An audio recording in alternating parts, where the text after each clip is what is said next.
విశాఖ జిల్లాలో ఇళ్ల స్థలాల పట్టాల పంపిణీ పండుగ వాతావరణంలో జరిగింది. పేదల సంక్షేమమే లక్ష్యంగా 100 గజాలలోపు ఆక్రమణలో ఉన్న నివాసాలను ప్రభుత్వం ఉచితంగా క్రమబద్దీకరించింది. ఈ నిర్ణయంతో దశాబ్దాల నిరీక్షణ ఫలించిందంటూ లబ్ధిదారులు ఆనందం వ్యక్తం చేస్తున్నారు.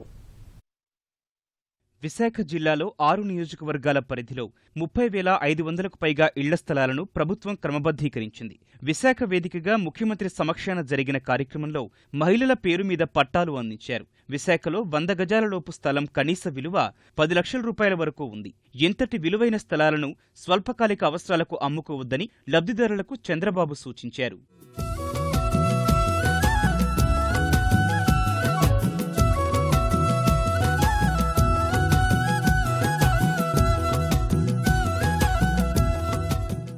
స్థలాల క్రమబద్దీకరణ కోసం పేద ప్రజల దశాబ్దాల నిరీక్షణ ఇన్నాళ్లకు ఫలించింది. ఇప్పటిదాకా ఆక్రమిత స్థలంలో ఉన్న ఇల్లు ప్రభుత్వ వరంతో సొంతమైందంటూ బడుగు జీవులు ఆనందం వ్యక్తం చేస్తున్నారు. క్రమబద్దీకరించిన స్థలాలను 2 ఏళ్ల తర్వాత మాత్రమే విక్రయించే అవకాశం ఉంటుంది. మాకు ఎంత ఆనందంగా ఉందో చంద్రబాబు నాయుడు గారి దయ వల్ల. మాకు అసలు పట్టా రాదు అనుకున్నాం, అలాంటిది ఎలా ఒకలాగా వల్ల రప్పించుకున్నాం సార్. చాలా ఆనందంగా ఉంది సార్. మా చంద్రన్న మాకు పసుపు కుంకుమతో పాటు పట్టాతో పాటు జాకెట్ ముక్క కూడా ఇచ్చారు.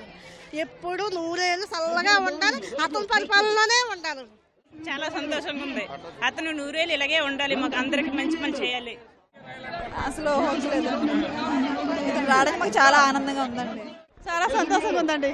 పట్టా ఇవ్వడం రాదనుకుని పట్టా వచ్చినందుకు చాలా హ్యాపీగా ఉంది. ఇన్ని రోజులు పట్టాలు లేకుండా చాలా ఇబ్బందులు పడ్డామండి. చాలా సంతోషంగా ఉందండి పట్టాలు వచ్చినందుకు. బాగా సంతోషంగా ఉన్నాం బాబు.